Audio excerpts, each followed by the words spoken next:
really let herself go. Sticks and stones can break your bones, and negative words that body shame, they can make you eat a whole sheet cake by yourself. I'm a licensed clinical social worker with a passion to help women eat, move, and live a life of mental and physical health. Today, let's talk about what body shaming looks like, how it impacts, and 5 ways to handle it, because you deserve better.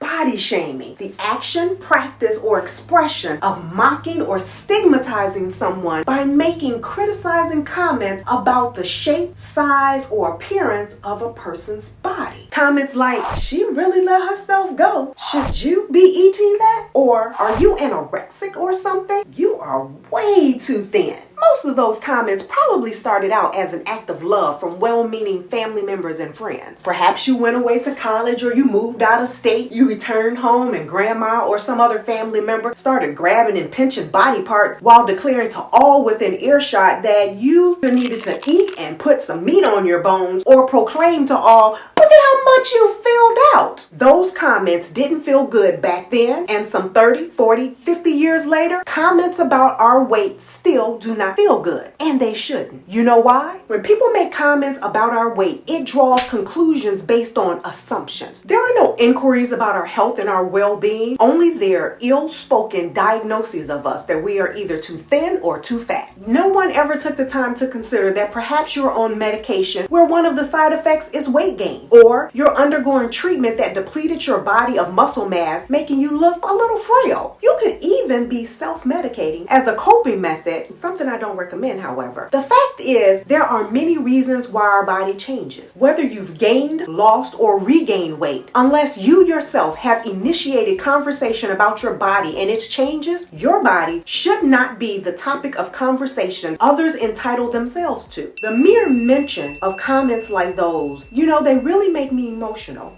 Bear with me here. At one point along my health journey, I weighed 100 pounds. That's pretty thin for me at 5'6" and 3/4. Yeah, the 3/4 that matters, okay? So I've been on both spectrums. I've been as heavy as 230 pounds and as low as 100 pounds. The bones on my shoulders and my hips protruded so much that it was painful for me to lay sideways on my mattress. When I was driving in the car, that was the worst. I didn't have enough weight to actually keep me stable in the seat. Every time the car came to a stop, and Lord, please don't let it come to a sudden stop, my entire body would jolt forward. My bones felt every single movement. It was absolutely horrible, horrifying. That was a scary time for me. Death never felt so real until then. Every time someone felt entitled to make statements about my weight and not ask about my health, but only talk about my weight, it intensified my fears. What 50 years of life has taught me is that there will always be people who feel they have the right to make comments about our appearance, whether their statements were meant to hurt us, spoken in just, true, or well-meaning. We can't control other people's behaviors. We can control how we respond to each and every unsolicited comment that's spoken directly to us or behind our back, yet within hearing distance. Here are 5 ways to respond when someone knowingly or unknowingly body shames you that will leave your sanity intact and with a smile on your lips and in your heart. Recognize that their words have no power over you unless you give them power. Just because someone says something insensitive or negative about you or your body doesn't make what they say true nor worthy of your mental and emotional energy. Unless you posted a sign asking for body feedback, your body is not free domain open to the public to judge or scrutinize. If someone doesn't like your appearance, that's their problem. And you can kindly express that by telling them, oh, that seems to be a you problem. And let it go. And then continue to proceed with your life, not giving them or their comments any more power or attention.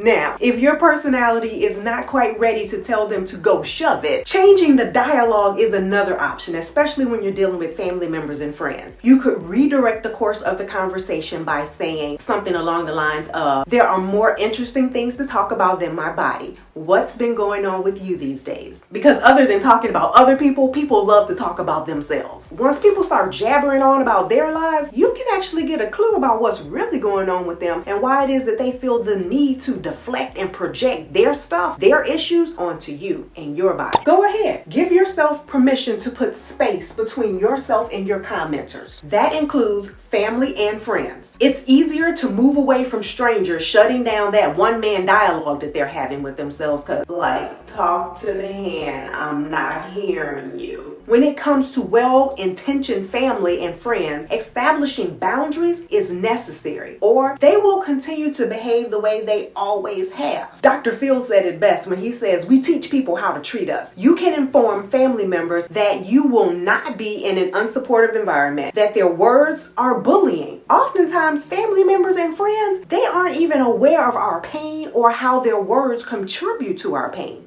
So speak up for yourself. I'm not a big fan of advice that I've seen that encourages snide comments in response to body shamers. I find that it really only fuels them while diminishing our power and our sense of self. We can take away their fuel source by simply ignoring them, not giving a reaction to their remarks. Know that confidence is to silence as loudness is to insecurity. Do not internalize the thoughts and opinions of others. Do not punish yourself with food or over-exercising. Do seek the support and guidance of a professional if comments from others are contributing to you hurting yourself, which includes negative self-talk. Our bodies will continue to change and evolve because we are fearfully and wonderfully made. Eat well, stay active.